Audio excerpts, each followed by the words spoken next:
কিয়ামতের ময়দানে অধিকাংশ ছেলে যেটা লজ্জাস্থান দিয়ে জিনা করবে না, তারপরেও তাদের লজ্জাস্থান দিয়ে আগুনের ফুলকি বাইর হবে। যুবকেরা শুনে নাও, অধিকাংশ নারী তারা ওই মুসলমান তাদের লজ্জাস্থান দিয়ে জিনা করবে না, তারপরেও তাদের লজ্জাস্থান দিয়ে আগুনের ফুলকি ঢুকানো হবে। কারণ এই দুনিয়ার মধ্যে যারা জিনার জন্য উৎসাহিত করবে, যারা তাদের জীবন জৈবন দেখায়া, রূপ জৈবন দেখায়া অন্য পুরুষরা আকর্ষণ করবে, আর ওই যুবকগুলো ওই মহিলাদের পাঁচ গুরু করবে। আল্লাহর কসম শুনে নাও, এই সমস্ত যুবক যুবতীগুলো আল্লাহর আদালতে জবাব দিতে পারবে না। ওই মুসিবতের জীবনে, মুসিবতের দিনে এই 2-4 জন মানুষ নয়, কোটি কোটি মানুষের সামনে ওই পুরুষের লজ্জাস্থান দিয়ে আগুনের ফুলকি বাইর হবে। রব্বে কারীম ডাক দে, ফেরেশতারা বলবে, আল্লাহ এদের কিসের জন্য এত বিপদ, এদের কিসের জন্য এত মুসিবত? আল্লাহ এরা তো নামাজিও ছিল, এরা তো জিনা করে নাই, এরা তো কোনো বেগানা নারীর কাছে যায় নাই। আমার আল্লাহ বলবো, ওরা ওই সমস্ত যুবক যারা দুনিয়ার মধ্যে মেয়ে দেখে ওদের ভিতরে উত্তেজনা ভাব হতো, মেয়েদের জন্য আকর্ষণ ছিল, আর ওই মেয়েদের প্রতি লোভ লালসা বেশি থাকার কারণে যদিও তারা জিনা করে নাই, চোখের দ্বারা মনের দ্বারা ওই কামভাব অন্তরের ভিতর আসছে। এই কারণে আজকে মুসিবতের দিনে এই সমস্ত পুরুষ জাতির লজ্জাস্থান দিয়ে আগুনের ফুলকি বাইর হবে। জোরে জোরে চিল্লায় বল আল্লাহু আকবার। আর একদল নারীগুলো চিৎকার মেরে কানবে। বাবারা আমার শোনো, কথাগুলো বলতে গেলে নিজেরও কষ্ট লাগে। এই বাংলাদেশে ঈমান নিয়ে বাঁচা বড় কষ্ট। এই বাংলার জমিনে এমন একটা অবস্থা হয়েছে, কোনো বাড়ি পর্দা নাই, কোনো ঘরের মধ্যে পর্দা নাই। বাবারে, আবার এখন যে অনুষ্ঠান হয় এখানেও মাহফিলের ময়দানে এত পরিমাণ গুনাহ হয়, মেলা লাগাইয়া দেখা যায় সবের চাইতে গুনার পরিমাণটা বেশি হয়। জোরে বলেন ঠিক কিনা? তারা আফসোস করবে, আল্লাহ আমরা তো কোনোদিন জিনা করি নাই, আমরা তো স্বামী ব্যতীত অন্য কোনো পুরুষের কাছে যাই নাই। বলবে, মেয়েরে তুমি যৌবন কালে তোমার রূপ যৌবন দেখায় অনেক পুরুষকে পাগল বানাইছিলা, তোমার গায়ের কাপড়গুলো পাতলা ছিল, রাস্তা দিয়ে ঘোরাফেরা করতা, বাজার ঘাট পুরুষের ন্যায় করতা, এই জন্য তোমার অনেক পুরুষ তোমার পথে লোভ লালসা করেছে। অনেক পুরুষ আমি মাদের বলে যায়, মা রে শুনে নে মা, একটু দয়া করে লজ্জাপতির পাতা বাইটে খাবি, লজ্জা যদি না থাকে একটু পর্দা কর, পর্দার বিধান মেনে চল। যদি জান্নাতে যেতে চাস, যদি মা সিয়ার সঙ্গে জান্নাতে যেতে চাস, মা রাবিয়ার সঙ্গে যেতে চাস, মা ফাতেমার সঙ্গে যেতে চাস, তাহলে অবশ্যই পর্দার বিধান মেনে চলা লাগবে। জোরে বলেন ঠিক কিনা? ওই মুমিন মুত্তাকিনদের জন্য প্রস্তুতি করা আছে একটা জান্নাত। এখন মুসলমান নয়, মুমিন হওয়া লাগবে। এর মুমিন যে ব্যক্তি সে নামাজ ছাড়তে পারে না, মুমিন যে ব্যক্তি কোনো বেগানা নারী দেখতে পারে না। এখন বাবা দাড়ি টুপি জুব্বা আছে, দেখা যায় অনেকেই হোটেলে ধরা পড়ে। জোরে বলেন ঠিক কিনা? ওরে দাড়ি টুপি জুব্বা লাগাইয়া অনেক আলেম বলৎকার করে ধরা পড়ছে। ও তো মুমিন হতে পারে নাই, মুসলমান হয়েছে। মুমিন যিনি হয় জীবনে কোন নারীর সতীত্ব নষ্ট করতে পারে না, মুমিন যিনি হয় নামাজ ছাড়তে পারে না, মুমিন যিনি হয় মিথ্যা বলতে পারে না, মুমিন যিনি হয় যিনি ঘুষ সুদ খাইতে পারে না, মুমিন যিনি হয় জিনা ব্যভিচার করতে পারে না, মুমিন যিনি হয় তিনি অন্যায় করতে পারে না, মুমিন যিনি হয় তাহাজ্জুদের নামাজ কাজা করতে পারে না, মুমিন যিনি হয় তিনি বেপরদায় চলতে পারে না, মুমিন যিনি হয় দুনিয়ার মদ গাঁজা খাইতে পারে না, মুমিন যিনি হয় আর মুসলমান দুনিয়ার ফাইসা কাজে লিপ্ত হয় না। জোরে বলেন ঠিক কিনা? বেগানা নারী চেহারা দেখা হারাম, বেগানা পুরুষের চেহারা দেখা হারাম। হয়তো আপনি বলতে পারেন, হুজুর এটা ওরস মাহফিলে আইয়া কেন আপনি কড়া ওয়াজ করেন, পর্দার ওয়াজ করেন? হয়তো অনেকের মনে এই চিন্তাধারা আসতে পারে, মুসলমান কারণ আমাকেও বাঁচতে হবে, সমাজকেও বাঁচাতে হবে। জাতি এখন বিপদের মধ্যে, জাতি এখন বড় বিপদগামী হয়ে গেছে। মুসলমান শুনে নাও, এই জন্য বাবা ওয়াজ নসিহত এত হয়, মানুষের পরিবর্তন হয় না। আর আগের যুগে মানুষ মিথ্যা বলতো না গুনাহ হবে বলে, আর এখন সত্য বলে না বিপদ হবে বলে। তবে আমি সিদ্দিকী বলতে চাই, সদা সর্বদাই সত্য বলেই যেতে চায়। যখন মরণ আসে যেন আল্লাহ ইমানের সঙ্গে মরণটা দিয়ে দেয়। জোরে বলো আমিন। আর একটু জোরে বলো আমিন। যে কথা বলতেছিলাম, মুসলমান নবীজির ওয়াজ শুনে আসতেছিলেন, রাসূলুল্লাহ ওয়াজটা করলেন। আল্লাহু আকবার বলো না? আর একটু জোরে বলো। রাসূলের এক সাহাবী নাম হলো সালাবা রাদিয়াল্লাহু তাআলা আনহু। জোরে বলেন না মারহাবা। হযরত সালাবা রাদিয়াল্লাহু তাআলা আনহু আমার নবীর সাহাবী, যুবক মানুষ, এখনো বিয়ে শাদী করে নাই, একদম তর তাজা যুবক, আপনাদের মতো এরকম 22 বছর 18 বছরের যুবক। সুবহানাল্লাহ। আর একটু জোরে বলেন। কারণ যুবক বয়সী হবে জান্নাতি। ও বাবা, বুড়া মানুষ এগুলো জান্নাতে যাবে না, কালা মানুষও জান্নাতে দিবে না। জান্নাতি মানুষের চেহারা হবে পৃথিবীর মধ্যে অত্যন্ত সৌন্দর্য। আমার মতো আসওয়াত মার্কা মানুষদের জান্নাতে দিবে না। আর বুড়াগুলো, এই বুড়াগুলো বাঙ্গিগুলো জান্নাতে দিবে না।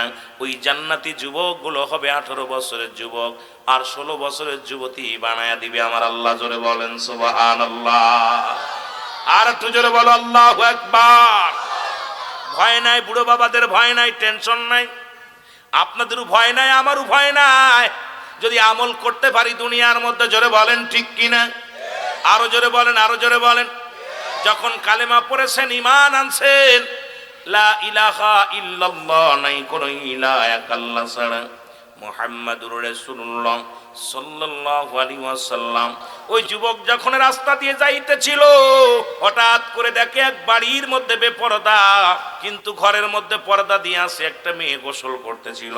আমার ভাইয়েরা, আমার বন্ধুরা, আমার যে কথা বলতেছি দিলের কান্না লাগা শোনো। সালাবা রাদিয়াল্লাহু তাআলা যখন ওই মহিলার এক নজর দেখছে, পর্দা সরে গেছে, গোসলখানার পর্দা সরে গেছে, আর পর্দার ভিতরে ওই মেয়েটাকে দেখে ফেলছে। সালাবা চোখের পানি ছেড়ে বলে, আল্লাহ তুমি আমার কি দেখাইলা? একটা গোসল করা অবস্থায় একটা নারীকে দেখে ফেললাম।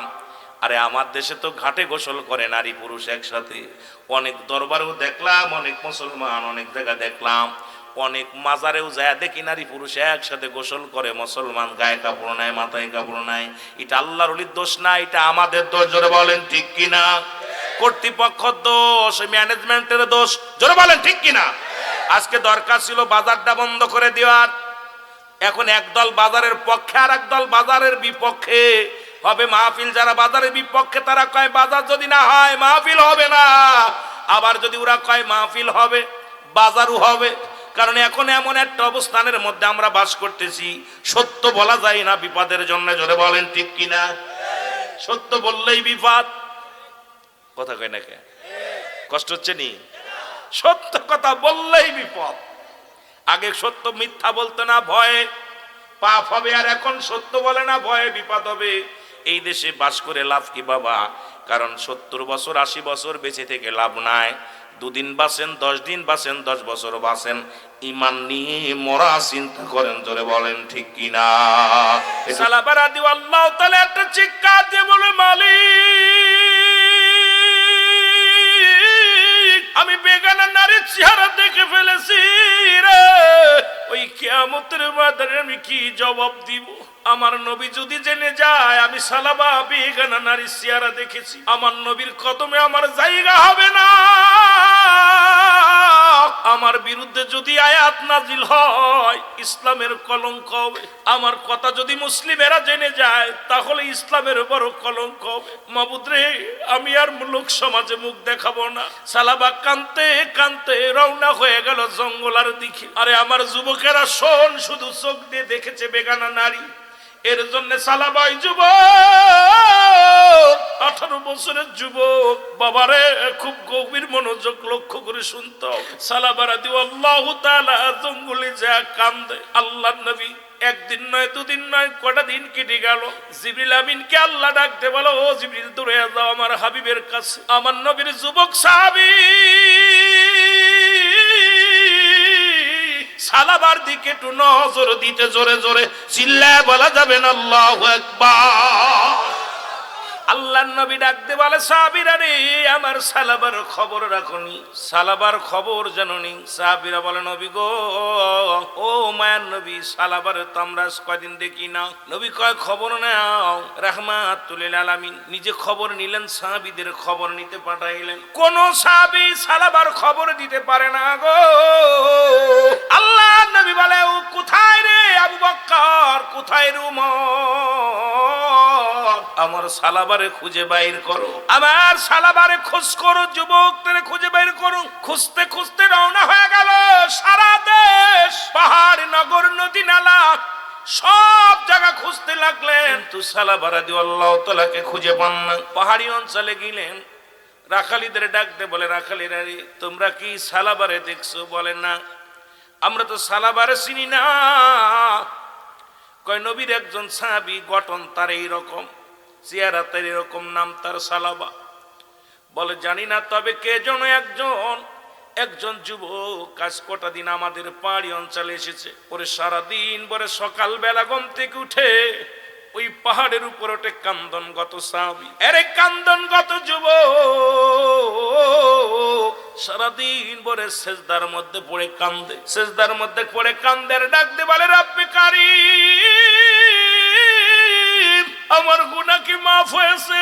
আমার গুনাহ কি মাফ হয়েছে? আল্লাহ, এই অদমের গুনাহ যদি মাফ না করো আল্লাহ, কবরে কি জবাব দিব? চোখের পানিগুলো সেরে সেরে সালাবা রাদিয়াল্লাহু তাআলা কান্দে। রাখালেরা বলে, কেরা তোমাদের নাম কি? বলে আমার নাম হযরত উমর ফারুক রাদিয়াল্লাহু তাআলা। বলে ভাই উমর, আমরা সালাবা নামে কোন ব্যক্তির চিনি না, তবে ওই যুবকটা এমন কান্দে, ওই কান্দন লোকটারে আমরা দেখে সহ্য করতে পারি না। ওই যুবকের কান্না দেখে আমাদের উটগুলো খানা খায় না, বকরিগুলো খানা খায় না। সারাদিন ওই কান্দনগত ব্যক্তি দিকে তাকায়া তাকায়া বনের পশুগুলো কান্দে। জোরে বলেন মারহাবা। আর একজন ডাকতে বলে, ভাই উমর শোনো, এই লোকটা কিচ্ছু খায় না, ওর কান্দন দেখিয়া আমরা বকরির দুধ দহন করিয়া তাকে দিয়েছিলাম একটা পাতিলের মধ্যে। এই পাতিলটা নিয়ে দুধটা যখন মুখের মধ্যে চুমা দিবে, ওরে পানি এত বেগে এত জোরে চোখ দিয়া পানি ছাড়ছে, দুধের মধ্যে দুধ সম পরিমাণ চোখের পানি পড়ে দুধ আর পানি একাকার হয়ে গেছে। আরে এই লোকটার একটু পানিও খায় না, একটু দুধও খায় নাই, খালি কান্দে আর বলে, আল্লাহ আমি কি জালিম হয়ে গেছি? আল্লাহ আমি কি জালিম হয়ে গেছি? আল্লাহ আমি গুনাহগার, আমি পাপী। আমার বিরুদ্ধে যদি কোনো আয়াত নাজিল হয়, আমার বিরুদ্ধে যদি রাসূলুল্লাহর কাছে ফেরেশতারা যে নালিশ দেয়, আমি আমার নবীর কেমনে মুখ দেখাইব? আমি আল্লাহ ইসলামের মধ্যে কেমনে মুখ দেখাইব? জোরে জোরে চিল্লায়া বলা যাবে না আল্লাহু আকবার। সালাবা কান্দার বলে, ভাই উমর,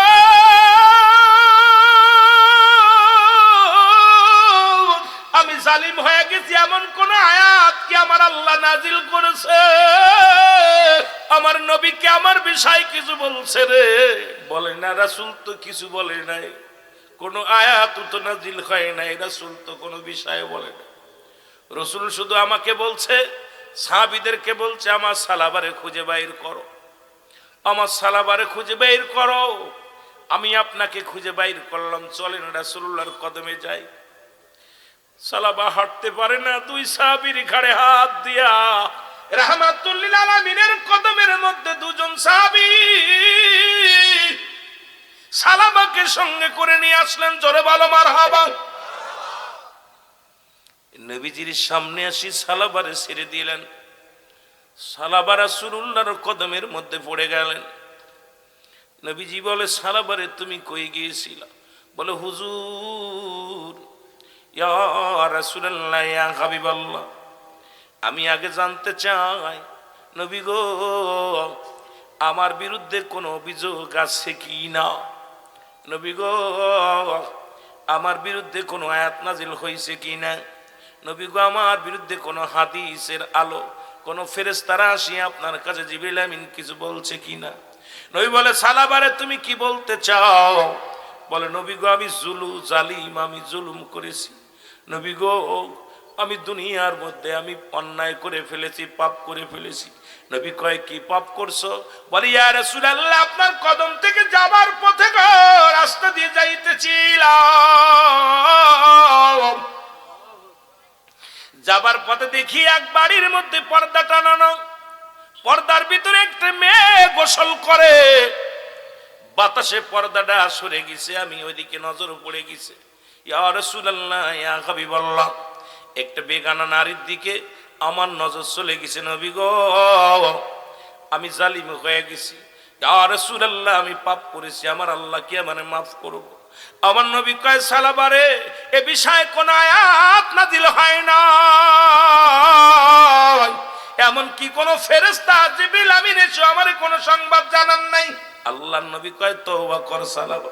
সালাবা বলে ইয়া রাসূলুল্লাহ ইয়া হাবিবাল্লাহ আমার কেমন যেন লাগে, আমার ঘাড়ের এমনিতে মনে হয় একটা পিপিলিকা হেঁটে যায়। রাসূল কয় সালাবারে আজরাইল তোমার সামনে হাজির হয়ে গেছে। নবী ডাক দিয়ে কয় সালাবারে এটা তোমার আজরাইল অতি নিকটে এসে গেছে, কারণ তোমার ঘাড়ের শিরা দিয়ে মনে হয় পিপিলিকা হাঁটাহাঁটি করে। নবী বলা পর কিছুক্ষণ পরে হযরত সালাবা রাদিয়াল্লাহু তাআলা আনহু কালেমা পড়তে পড়তে দুনিয়া থেকে বিদায় হয়ে গেছে। জোরে বলা যাবে না আল্লাহু আকবার। এমন কান্না কানতে কানতে এই কান্দনগত সাহাবী ও মুসলমান শোনো, আর তোমরা হোটেলে নিয়ে জিনা করো, পরের বোল লগে জিনা করো, পরের মেয়ের লগে জিনা করো, প্রেম প্রীতি করে পরের মেয়ের হাত ধরে হাঁটাহাঁটি করো। আর সাহাবী শুধু এক নজর দেখার কারণে তওবা করে কানতে কানতে জীবনটা দিয়া দিছে রে। আর তুমি আমি কত অন্যায় করি, কত বেগানা নারী দেখি, আমার আল্লাহ যদি মাফ না করে আমার আপনার জান্নাতে যাওয়া সম্ভব নয়। জোরে বলেন ঠিক কিনা? ও দরদি বন্ধু শুই না লাও, গভীর মনোযোগ, একটু অনুশোচনা কর। জান্নাতের বাগানে বসেছি, যদি এমন কোন অপরাধ করে থাকিস চোখের পানিগুলো ছেড়ে দে। আল্লাহ না জানি আগামীকাল আমাদের মৃত্যু হয়ে যায়, না জানি রাত্রে মৃত্যু হয়ে যায়। আল্লাহ মরণের আগে আমাদেরকে তুমি গুনাহগুলো মাফ করে দাও। আল্লাহ মরণের আগে আমাদেরকে সালিমের সালিম বানিয়ে দাও। আল্লাহ আমাদেরকে নিষ্পাপ বানায় দাও, কারণ এই মরণের পরে যদি গুনাহের বোঝা থাকে গো, যদি মরণের পরে গুনার বোঝা থাকে তোমার জান্নাত আমাদের জন্য হারাম হয়ে যাবে রে আল্লাহ। আল্লাহ আল্লাহ আজকের এই মাহফিলের খাতিরে আমাদের সবাইকে তুমি মাফ করে দিও। জোরে বলেন আমিন। আর একটু জোরে বলেন আমিন। এ দুনিয়ার মুসলমান সালাবা রাদিয়াল্লাহু তাআলাকে গোসল করানো হলো, গোসল করানো হলো, তাকে কাফন পরানো হলো, জানাজার নামাজ পড়াবে, রাসূল নিজে ইমামতি করবেন সালাবা রাদিয়াল্লাহু তাআলা। নবীজি বললেন সাহাবীরা রে সালাবার লাশ খান একটা ময়দানে ধারা করো। নবীজি সাহাবী হযরত আবু বকর সিদ্দিক রাদিয়াল্লাহু তাআলা, হযরত ওমর ফারুক রাদিয়াল্লাহু তাআলা, হযরত উসমান গনি রাদিয়াল্লাহু তাআলা, নবীর হযরত আলী রাদিয়াল্লাহু তাআলা, সব সাহাবী জানাজার নামাজে শরীক। কিন্তু রাসূল হাতে পা এক পা দেয় আর একটু দেরি করে। হযরত ওমর ফারুক বলে ইয়া রাসূলুল্লাহ ইয়া হাবিবাল্লাহ আপনি আসেন এত দেরি করেন কেন? আমার নবী একটা মিষ্টি হেসে বলে ওমর রে আমি দেখতেছি রে ওমর, আমি কেমনে হেঁটে আসব, এত পরিমাণ ভিড়, এত পরিমাণ মানুষের সমাগম, আমি কেমনে পা রাখবো? আমার নবী বলা পর হযরত ওমর ফারুক বলে ইয়া রাসূলুল্লাহ ইয়া হাবিবাল্লাহ আমরা তো সীমিত মানুষ, আপনি এত ভিড় দেখলেন কই থেকে নবী গো? আমার নবী রে শোনো, আসমান থেকে অসংখ্য অসংখ্য লক্ষ লক্ষ ফেরেশতারা হাজির হয়ে গেছে। আজকে আমার সালাবার জানাজায় আসমান জমিনের ফেরেশতারা হাজির হয়ে গেছে। এত পরিমাণ ফেরেশতা ভিড় জমেছে, আমি রাস্তায় কোথায় পা রাখবো? পাটা রাখার জায়গা নাই রে উমর। সুবহানাল্লাহ বলেন। আমার সালাবার উপরে এত খুশি ছিল আমার আল্লাহ, আমার সালাবার উপরে এত রাজি ছিল আমার আল্লাহ, অসংখ্য ফেরেশতারা আজকে এই ময়দানে হাজির হয়ে গেছে। নবীজি খুব অনেক সময় নিয়ে হেঁটে হেঁটে সামনে গেলেন, জানাজার নামাজ শেষ করলেন। জানাজার নামাজ শেষ করে নবীজি চোখের পানি ধরে রাখতে পারে নাই, হাওমা করে কেটে দিলেন। হযরত ওমর ফারুক রাদিয়াল্লাহু তাআলা আনহু, মুসলমান হযরত আলী রাদিয়াল্লাহু তাআলা আনহু, নবীর কান্না থেকে তারাও সবাই কান্নাকাটি শুরু করে দিলেন। আমার নবীজি হাওমা করে কান্দার বলে রব্বে কারীম, আমার সালাবা আমার এত ভালোবাসে, আমার সালাবা আমাকে এত মায়া করে, ইসলামটাকে এত ভালোবাসে। আল্লাহ এই ভালোবাসিয়া আজকে জীবন দিয়া গেছে। আল্লাহ আল্লাহ আমার সালাবার উপরে আমি রাজি খুশি হয়ে গেছি। তুমি অসংখ্য ফেরেশতা পাঠায়া দিয়েছো সালাবার জানা যায়।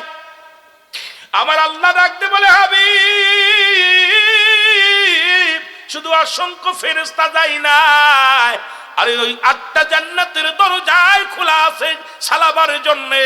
ওই অসংখ্য হুর পরীগুলো তার জন্য অপেক্ষা করে। আর রাসূলুল্লাহ ইয়া হাবিবাল্লাহ জান্নাতি হুরগুলো তার জন্য অপেক্ষা করে সালাবার জন্য, স্বাগতম জানানোর জন্য। এই দুনিয়ার নারী নয় ও মুসলমান, শুনে নাও, একটা নয় দুটি না, একটা জান্নাতি মহিলা একটা জান্নাতি পুরুষ 70টা করে হুর পাবে কবর জান্নাতের মধ্যে। আর দুনিয়ার সুন্দরী দেখে ভুলে যাস, ওই হুরের যদি একটা আঙ্গুল যদি দুনিয়ার মধ্যে বাইর করতো, দুনিয়ার চন্দ্র সূর্যের আলো হার মেনে যেত।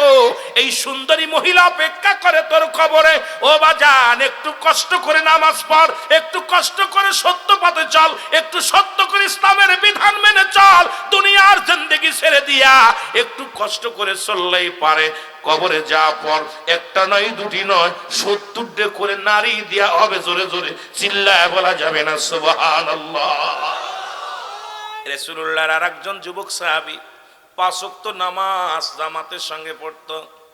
রাসূল বলছে যে ব্যক্তি 5 ওয়াক্ত সালাত 5 ওয়াক্ত নামাজ সময় মতো আদায় করতে পারবে, আমি নবী তার হাত ধরে জান্নাতে নিয়ে যাব। জোরে বলেন সুবহানাল্লাহ। পৃথিবীর মধ্যে জীবন দিয়া দিছে শুধু দেখার কারণে, গুনার ভয়ে জীবনটা দিয়ে দিছে। আল্লাহ আমারে মাফ করে দিও, এমন আশেক দুনিয়ার মধ্যে আর কয়জন আছে? জোরে বলো আল্লাহু আকবার। আর একজন ব্যক্তি 5 ওয়াক্ত নামাজ রাসূলুল্লাহর পিছে প্রতিদিন নামাজ আদায় করে। জোরে বলেন। কিন্তু ওই মসজিদের পাশেই ছিল একজন নারী, ছলনাময় নারী। রাসূলের সাহাবীর প্রতি তার কুনজরে সে গেল। প্রতিদিন প্রেমের পায়গাম দেয়, দাওয়াত দেয়। সালা নামাজ পড়ে যখনই যায় পথের মধ্যে আলিঙ্গন করে ডাক দেয়, যুবক আল্লাহরে ভয় করো, মাওলারে ভয় করো। তুমি আমারে যতই তুমি আলিঙ্গন করতে চাও সম্ভব হবে না, কারণ আমি আল্লাহরে ভয় পাই, আমার রাসূলের মহব্বত করি। আমি কবরকে ভয় পাই, জাহান্নামকে ভয় পাই। জোরে বলো আল্লাহু আকবার। একদিন রাত্র হয়ে গেছে, রাসূলুল্লাহ ইশার সালাত আদায় করে নবীজি সাহাবীদেরকে নিয়ে আলোচনা করতেছিলেন। একটু সময় দেরি হয়ে গেল বেশি। মহিলা তো অপেক্ষা আছে, রাসূলের সাহাবী আজকে আসলেই ধরবো ওকে। যখন যে কথা সেই কাজ, লোকদের ধরাই নিয়ে ঘরের মধ্যে গেছে। বাবা শুনে নাও, একটা কথা ভালো করে দিলের কান্ডা লাগা শোনো। এবার ঘরের ভিতরে নিয়ে যাইয়া প্রথম প্রেমের প্রস্তাব দিছে, প্রস্তাব প্রত্যাখ্যান করছে। ভালোবাসার প্রস্তাব দিছে, প্রত্যাখ্যান করছে। মেয়েটা কি করলো? তার গায়ের কাপড় খুলে ফেললো। আল্লাহর কসম করে বলি শোনো, এবার পুরুষটা চক্ষু দুটা বন্ধ করে ফেলছে। এবার তার পণ্যের কাপড়টা খুলে একদম উলঙ্গ হয়ে গেছে। যুবক একটা চিৎকার মেরে বলে, আল্লাহ, আমি রাসূলের সাহাবী, আমি মুসলমান, আমি ইমানদার। আল্লাহ তুমি আমার ইমানটা নষ্ট করে না, আমারে তুমি দুনিয়া থেকে নিয়ে যাও, তবু তুমি আমার দ্বারা জিনা ব্যভিচার করায়ও না। যুবক একটা চিৎকার মেরে বেহুশ হয়ে গেছে। সারা রাত বেহুশ অবস্থায় পড়ে আছে। ফজরের নামাজের সময় হয়ে গেল। মহিলা চিন্তা করলে কোনো হুঁশ ফেরে নাই, যদি লোকজনে জানে আমার ঘরের মধ্যে যুবক মারা গেছে, আমার মৃত্যুদণ্ড হবে, আমার বাড়ি ঘরে জ্বালিয়ে দিবে মানুষ এসে। তার সাথে একটা কাজ করি, একে রাস্তার মধ্যে ছুঁড়ে ফেলে দিই। তার হাত ধরে টানতে টানতে নিয়ে রাস্তার মধ্যে ফেলে দিল। নবীর সাহাবীরা নামাজ শেষ করে যখন ওই রাস্তা দিয়ে আসতেছিল, তখন দেখে রাসূলের ওই যুবক সাহাবী রাস্তার মধ্যে পড়ে আছে। ওকে হাতাশীন করে নিয়ে বাড়ি গেলেন। বাড়ি নিয়ে মুসলমান বাড়ি যায় ডাক্তার কবিরাজ দেখাইলেন, হুঁশ হলো না। একদিন গেল, দুদিন গেল, 3 দিনের মাথায় যুবকের জ্ঞান ফিরে পেল। জ্ঞান ফিরে পাওয়া পর মুসলমান বাবাকে ডাকতে বলে, বাবা আমাকে একটা কাগজ দাও আর একটা কলম দাও। একটা কাগজ আর কলম হাতের মধ্যে নিয়ে লেখলেন, শ্রদ্ধেয় বাবা যান, আপনার হক আমি আদায় করতে পারলাম না। আমি যদি মারা যাই, বাবা গো, দুনিয়ার কোনো মানুষ যেন আমার লাশটা না দেখে। বাবা গো, আমারে তুমি ঘরের মধ্যে কাফন দাফন করে দিও। যুবক লেখলেন, আব্বা জান, আমার লাশখানা কোনো গোরস্থানে দাফন করবেন না। আমি মারা গেলে আমারে গোসল করানোর জন্য কোনো মানুষ ডাকবেন না। আমি মারা গেলে আমার জানাজায় যেন কোনো মানুষ না আসে। আমার এই দেহখানা যেন ঘরের মধ্যে দাফন করে দেওয়া হয়। এইটা লেখা পর যুবক মারা গেলেন। মুসলমান শুনে নাও, ওই 18 বছরের যুবক 22 বছরের তাজা যুবকটা মারা গেলেন। আল্লাহর নবীজি একদিন নয়, দুদিন নয়, কয়েকদিন পরে সাহাবীদেরকে বলে, সাহাবীরে, আমার অমুক সাহাবী তো দেখি না, আমার অমুক সাহাবীকে দেখি না। সাহাবীরা বললেন, হুজুর, হয়তো কোনো মেহমান বাড়িতে গেছে, আত্মীয় বাড়িতে গেছে। নবী কয়, না, খবর নাও। খবর নিলেন, এসে বাড়িতে খবর নেওয়া হলো। মেয়ে বাজান যুবকের বাবা বলে, আমি আমার ছেলের সন্ধান আমি দিতে পারবো না, কোথায় গেছে আমি জানি না। রাসূলুল্লাহ নিজেই চলে আসলেন। সালাম দা, সালামু আলাইকুম ইয়া হালাল বাইত। ঘরের ভিতর থেকে আওয়াজ আসে, আলাইকুম আসসালাম। নবী কয়, ঘরের ভিতর আছেন নি বাবা যান? কয়, আসি। দরজাটা খোলেন। দরজা খুলে দিলেন। রাসূলুল্লাহ ঘরের মধ্যে প্রবেশ করলেন। আমার নবী ডাকতে বলে, যুবকের বাবা, আগে বলেন আমার যুবক সাহাবী কোথায়? বলে, আমি জানি না, কিচ্ছু জানি না। কারণ বাবার কাঁধে সন্তানের লাশ কত ভারী। যে বাবা জীবনে সন্তানের লাশ বহন করেছে সেই বাবা জানে। কিন্তু যুবকের বাবার গলা থরথর করে কাঁপে, কথা বলতে যে আর চোখ দিয়ে পানি চলে আসে। আমার নবী বলে, আপনি জানেন না তা কেন আপনার চোখে পানি, আপনার হাত পা কেন কাঁপে? বলে, ইয়া রাসূলুল্লাহ, ইয়া হাবিবাল্লাহ, আমি আমার কলিজার টুকরা সন্তানের ভুলতে পারছি না, এই জন্য চোখের পানি আমি ধরে রাখতে পারছি না। আমার নবী বলে, আমি বুঝতে পেরেছি সন্তানের লাশ বাবার কাঁধে কত ভারী, বাবার লাশ সন্তানের কাঁধে কত ভারী, এটা আমি জানি। ও যুবকের বাবা, তুমি বলো আমার যুবক কোথায়? বলে, ইয়া রাসূলুল্লাহ, ইয়া হাবিবাল্লাহ, আমি কিচ্ছু বলতে পারবো না, আমি কিচ্ছু জানি না, আমি কিচ্ছু জানি না।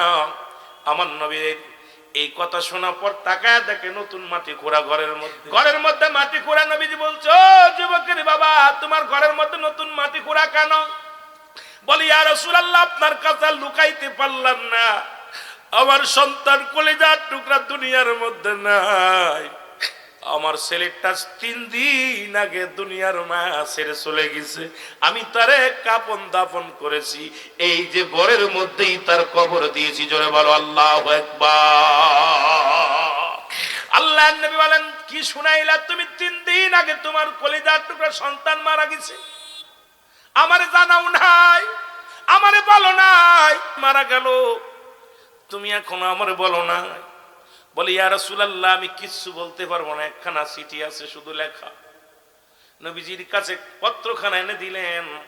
নবীজি পত্রখানা খুলে দেখে প্রথম লেখা আছে, আমার আব্বা জান, আমি আপনার হক আদায় করতে পারলাম না। বাবা গো, আমি যদি মারা যাই, আমার রাতের অন্ধকারে এই ঘরের মধ্যে দাফন দিবেন গো আমার আব্বা জান। আমি যদি মারা যাই, পৃথিবীর কোন মানুষ যেন জানতে না পারে আব্বা জান। পৃথিবীর কোন মানুষ দিয়ে আমার জানাজা পড়াবেন না, পৃথিবীর কোন মানুষ দিয়ে আমার গোসল করাবেন না, অন্য কোন মানুষ দিয়ে আমার দাফন কাফন করাবেন না, নিজাতে করবেন, নিজাতে দাফন করাবেন, কাফন পরাবেন গো আব্বা। আর এই কবর খুঁড়ে ঘরের মধ্যে আমার লাশখানা রেখে দিবেন। আমার নবীজি চিঠিখানা পাইয়া চোখের পানি ছেড়ে দিয়ে বলো, ও যুবকের বাবা, আমার যুবক এমন অপরাধ করেছিল যেন মানুষে তারে দেখতে না পারে। আমার যুবক এমন অপরাধ করেছিল যেন মানুষে তাকে চিনতে না পারে। কি অপরাধ করেছিল? যুবকের বাবা বলে, ইয়া রাসূলুল্লাহ, ইয়া হাবিবাল্লাহ, এই বিষয়ে আমি কিচ্ছু বলতে পারি না, শুধু চিঠিখানা আমার কাছে আছে, এটাই আমার প্রমাণ নবী গো। আল্লাহ রাব্বুল আলামিন কয়, জিবরিল যাও আমার হাবিবকে জানায় আসো, ওই যুবক ইসলামকে এত ভালোবাসে, ওই যুবক তার রাসূলকে এত ভালোবাসে, কোরআনকে এত ভালোবাসে, হাদিসকে এত ভালোবাসে। ওই যুবক একটা শিকার হয়েছে মুসলমান, শুনে নাও, শুনে না, একটা বিপদের শিকার হয়েছে। কারণ কোনো পাপ করে নাই, কোনো অন্যায় করে নাই। ওই যুবক ওই মসজিদের পাশের ওই মেয়েটা তাকে ব্ল্যাকমেল করে নিয়ে যে কি করেছে সব তাকে বোঝায়া বলে দাও। আল্লাহর নবী মুসলমান দোয়া করলেন।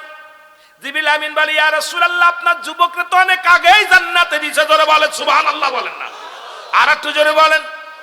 জিবরিল আমিন বলে, ইয়া রাসূলুল্লাহ, ইয়া হাবিবাল্লাহ, যে যুবক জীবন দিয়া গেছে জিনা করে নাই, যে যুবক পৃথিবীর মধ্যে একটা মেয়ে রাতের অন্ধকারে একা পাইয়া ইয়া রাসূলুল্লাহ আপনাকে ভয় পেয়ে, আল্লাহকে ভয় পেয়ে, সত্য ইসলামকে ভালোবেসে অন্যায় কাজে লিপ্ত হয় না, জীবন দিয়া গেছে, আল্লাহর জান্নাতের দরজাগুলো তার জন্য উন্মুক্ত হয়ে গেছে, খুলে রাখছে। জোরে বলা যাবে না সুবহানাল্লাহ?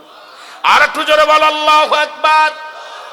এ মুসলমান শুনে নাও, এবার নবীজি গেলেন, ওই মহিলার বাড়িতে গেলেন, মেয়েটাকে ডাকতে বলে, মেয়ে রে, ও মেয়ে, তুমি আমার যুবকরে মারার জন্য দায়ী, মৃত্যুর জন্য দায়ী।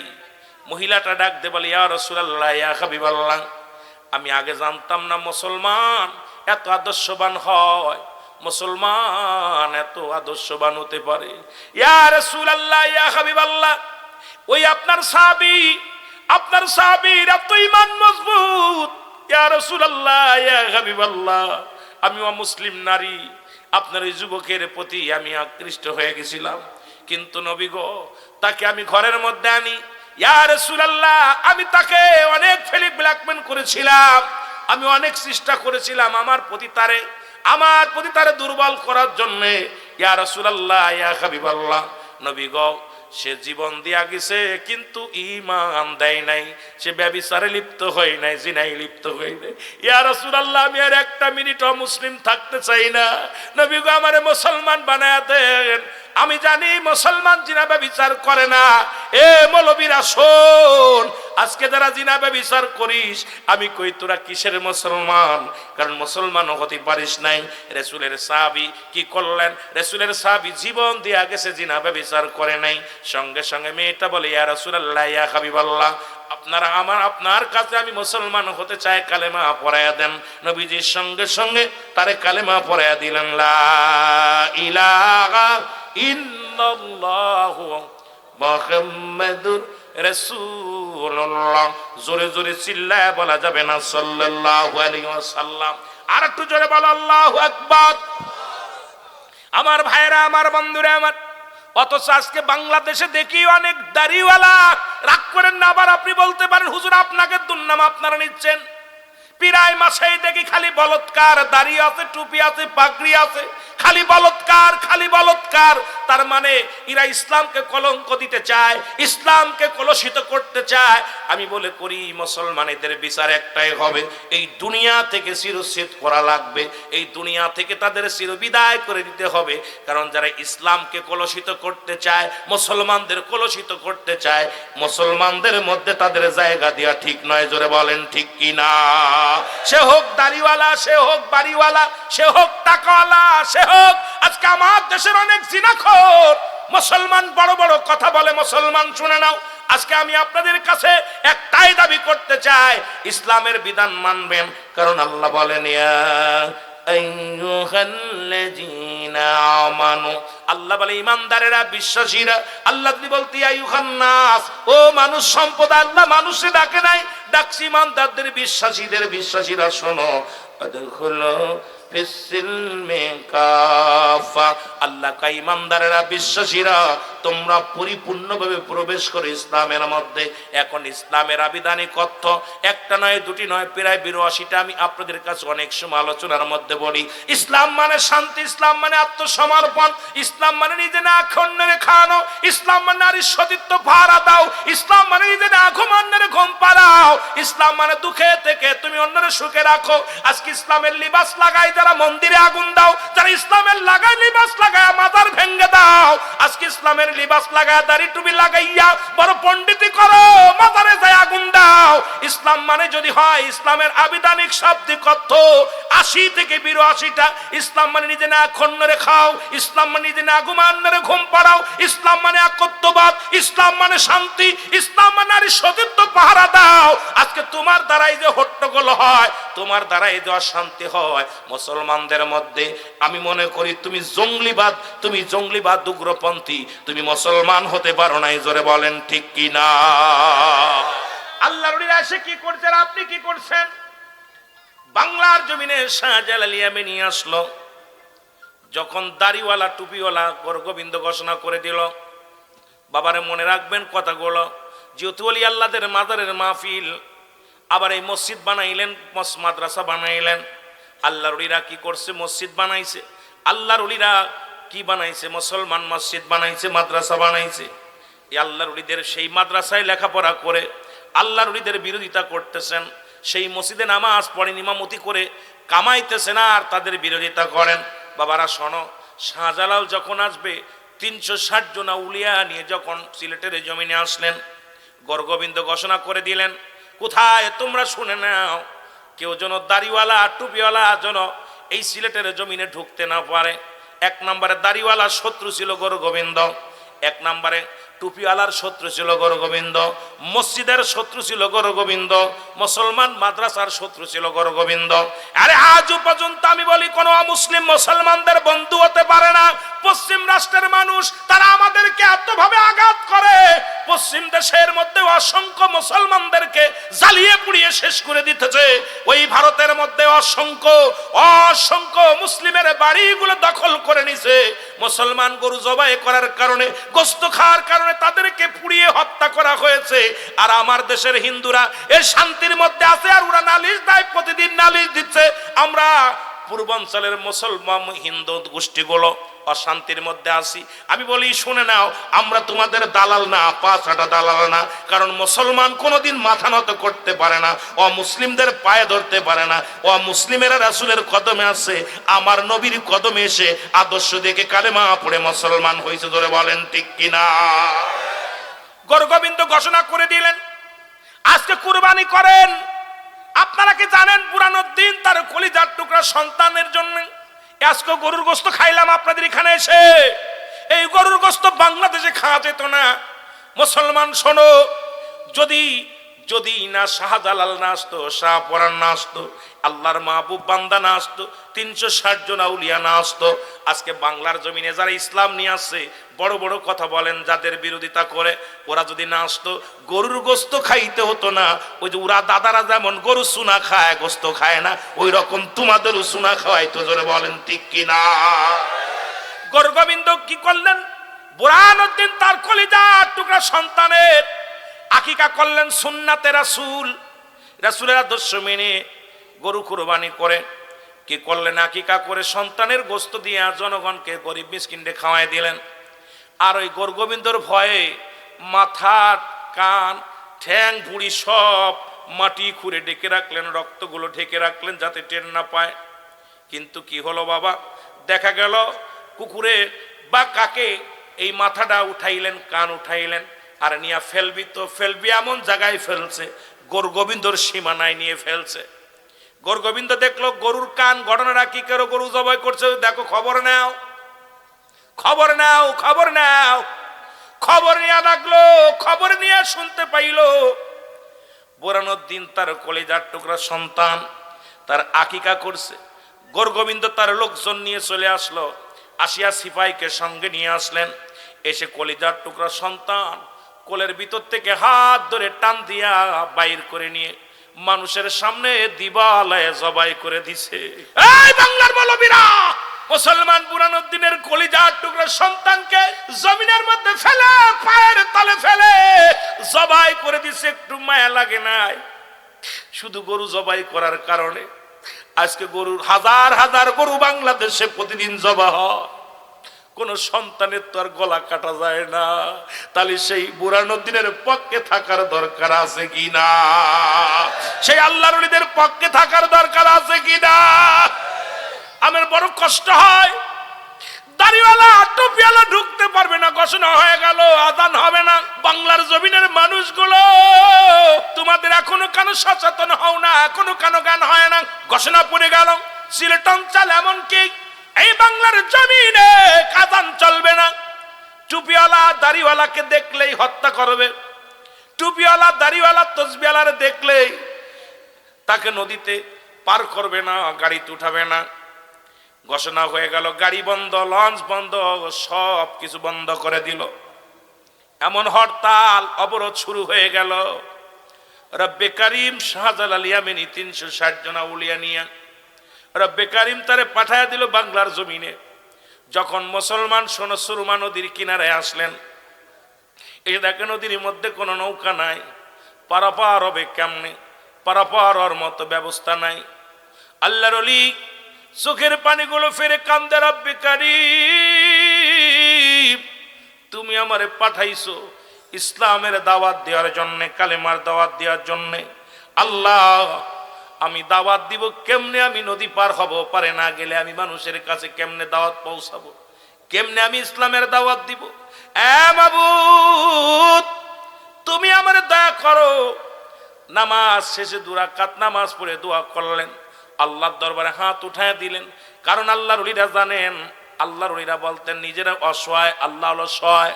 সবসময় চাইতেন আমার রব্বে করিমের কাছে, আল্লাহর কাছে। আল্লাহ রাব্বুল আলামিন, এ মুসলমান শোনো, গভীর মনোযোগ। এ আমার ভাইরা বন্ধুরা আমার গভীর মনোযোগ। এবার কি করলেন? এবার নৌকা নাই, পারাপার হতে পারে না। নিজের যায় নামাজ মুবারক ইলহামের মাধ্যমে আসলো। আমি আগেই বলেছি কুরআনুল কারীমের মধ্যে সূরা ইউনূসের মধ্যে আল্লাহ বলে আলা সাবধান, নামাজের আগে আলা নাই, হজের আগে আলা নাই, যাকাতের আগে আলা নাই। আল্লাহ বলে আলা সাবধান, ইন্না নিশ্চয়, আলা ইন্না উল্লাহি আল্লাহর তরফ থেকে যারা ওলি হয়, লা নাই খাউফুন শব্দের অর্থ ভয়, ওলা যদি অবস্থান করে ঘুমদের উপরে হাজারন, তাদের কোনো চিন্তা ভাবনা কিছু নাই। আল্লাহর ওলি শাহজালাল ইয়ামানি কি করলেন? এ মুসলমান নিজের কি মুবারক যাই নামাজ মুবারক পানির উপরে দিয়ে দিলেন। যাই নামাজ 2 রাকাত নামাজ আদায় করিয়া সেই নামাজ উঠাইয়া পানির উপরে ছেড়ে দিয়ে একজন নয়, দুজন নয়, 360 জন আউলিয়া, 360 জন আউলিয়া সুরমা নদী পার হয়ে গেছে। একটাও ডোবে নাই, একটাও পানি খায় নাই। কারণ আল্লাহ রাব্বুল আলামিন শুকনো জমিনের মতো দিয়া ওই নদীটা পার করে দিছে। জোরে বলা যাবে না সুবহানাল্লাহ? কারণ এই জন্য নামাজ, তার নামাজের গুরুত্ব ছিল আল্লাহর ওলিদের কাছে। তবে এমন আমার দেশে অনেক ফকির আছে জীবনেও নামাজে যায় নাই, তার মাজার করে ভণ্ডামি করে। আপনাকে জানা আছে কোরআনের যত আয়াত আছে সবই তো আপনার আপনার জন্য রহমত। জোরে বলেন ঠিক কিনা? আর একটু জোরে বলেন ঠিক কিনা? ও দরদি বন্ধু শোনো, আজকে সেই কোরআনের মাহফিলে রব্বে কারীম একজন আল্লাহর ওলি, আল্লাহর একজন মাহবুব বান্দার মাহফিলে আসার মতো, বসার মতো সুযোগ দান করল। একটু জোরে জোরে চিল্লায় বলা যাবে না সুবহানাল্লাহ? এ আমার ভাইরা, আমার বন্ধুরা, আমার বর্তমান জামানা মুসিবতের জামানা, বিপদের জামানা। এমন ঘোর বিপদ, চারিদিক অন্ধকার, যেদিকে তাকাইবেন সেদিকেই বিপদ, যেদিকে তাকাইবেন সেদিকেই বিপদ। রাসূল বলছে এমন একটা জামানা আসবে যে জামানার মধ্যে শুধু চারিদিকে শুধু অন্ধকার দেখবে, মানুষগুলো বিপদগামী হবে। যেমন অনেকেই মুরব্বীরা বলে, কেমন বলে, মুসলমান শোনো, যে কচুর পাতার উপরে পানি রাখা যাবে, ঈমান রাখা যাবে না। হাতের উপরে আগুন রাখা যাবে, ঈমান রাখা যাবে না। ঠিক সে একটা মুসিবতের জামানা আমাদের মধ্যে আগমন করেছে। জোরে বলেন ঠিক কিনা? যদি তাই না হতো, বর্তমান পর্দা তো নাই, বর্তমান ইসলামের বিধান কয়টা মানুষ মানে, কয়টা মানুষ জানি কিন্তু মানতে রাজি নয়। রাসূলের সাহাবী, রাসূল বললেন সাহাবীরা রে, 2টা জিনিস যে ব্যক্তি আমার কাছে হেফাজত করতে পারবে, আমি নবী ওয়াদা করলাম ইয়াউমাল কিয়ামতের ময়দানে তারা হাত ধরে জান্নাতে নিয়ে যাব। জোরে জোরে চিল্লায় বলা যাবে না সুবহানাল্লাহ? রাসূল বললেন 2টা জিনিস যে ব্যক্তি হেফাজত করতে পারবে। নাম্বার 1, এই 2 গালের মধ্যবস্তু যেটা জিহ্বা। আজকে আমার দেশে 90% মানুষ মুখটাকে কন্ট্রোল করতে পারি নাই। মুখ দিয়ে কাউকে গালি দিই, মুখের ভিতর গাঁজা, মুখের ভিতরে বিড়ি, মুখের ভিতরে মুসলমান দুনিয়ার মধ্যে মদ, মুখের মধ্যে ইয়াবা। আজকে আমরা এই মুখের দ্বারা মানুষকে কষ্ট দিই মুসলমান। নবীজি বলছে এই 2 মুখের মধ্যে এই মুখ জিহ্বাটা যদি কোনো ব্যক্তি কন্ট্রোল করতে পারে, আমি ওয়াদা করলাম আমি নবী তার হাত ধরে জান্নাতে নিয়ে যাব। জোরে বলা যাবে না সুবহানাল্লাহ? মুখে কন্ট্রোলের দরকার আছে কিনা? মুখ দিয়ে ফাইসা কথা বলা যাবে না, মুখ দিয়ে কাউকে গালি দেওয়া যাবে না, এই মুখ দিয়ে কাউকে কষ্ট দেওয়া যাবে না, এই মুখের ভিতর হারাম ঢুকানো যাবে না, হারাম জিনিস ভক্ষণ করা যাবে না। মুসলমান বাবারা আমার, এই মুখটাকে পুত পবিত্র রাখতে হবে যদি রাসূলুল্লাহর সঙ্গে জান্নাতে যেতে চান। জোরে বলেন ঠিক কিনা? এ মুসলমান, 2 নাম্বার, দু পায়ের মধ্যে বস্তু যেটা স্ত্রীলিঙ্গ পুরুষলিঙ্গ, এই দুইটা জিনিস রাসূল বলছে যে ব্যক্তি তার 2 পায়ের মধ্যে বস্তু যেটা হলো 2 পায়ের মধ্যে বস্তু যেটা স্ত্রীলিঙ্গ পুরুষলিঙ্গকে বুঝায়, এইটা যে ব্যক্তি কন্ট্রোল করতে পারবে। আমার যুবক বাবারা, আমি আলোচনাটা করি, অনেক যুবক মেলার মধ্যে ঘুরতেছ, এ যুবক আয় আয় আয়, তোদেরকে নিয়ে আলোচনা করবো আল্লাহ যদি দয়া করে। যদিও রস মাহফিল, যদিও আল্লাহর ওলিদের মাহফিল, তবু তোদের বিষয় কিছু কথা বলবো। রাসূল ওয়াদা করেছে, যদি কোনো ব্যক্তি স্বামী স্ত্রী ব্যতীত অন্য কোনো পুরুষের কাছে যাবে না, অন্য কোনো নারীর কাছে যাবে না, আমার নবী ওয়াদা করেছে এই মহিলা এই পুরুষকে আমি নবী জান্নাতে হাত ধরে নিয়ে যাব। জোরে বলেন সুবহানাল্লাহ। এই জন্য যে যুবকরা আজকে মাহফিলে বসেছো, এই দুইটা জিনিস কন্ট্রোল রাখা লাগবে মুসলমান। এখন বর্তমান বউ থুয়ে বিদেশে গেলে আর বউ বাড়ি এসেই তো পাওয়া যায় না, বোর বান্ধবীর অভাব হয় না। জোরে কোন ঠিক কিনা? জোরে বলেন ঠিক কিনা? বাংলাদেশে এখন 90% বাড়ির মধ্যে জিনা, 90% বাড়ির মধ্যে ব্যভিচার। মুসলমান আমার, বন্ধু বান্ধব তোমরা বউগুলো বিদেশে থুয়া গেছো, আসে দেখো বন্ধুর অভাব নাই, বান্ধবীর অভাব নাই। আজকে যারা শুনে নেয় আমার মারা, শুধু বাজানরা এখানে নাই, অসংখ্য মারা মাইকের আওয়াজ শোনো। স্বামীর আমানত যদি খেয়ানত না করে যদি আমল করতে পারো, স্বামীর আগেই তোমাকে আমার রব্বে কারীম জান্নাতে প্রবেশ করায়া দিবে। জোরে জোরে চিল্লায়া বলা যাবে না আল্লাহু আকবার।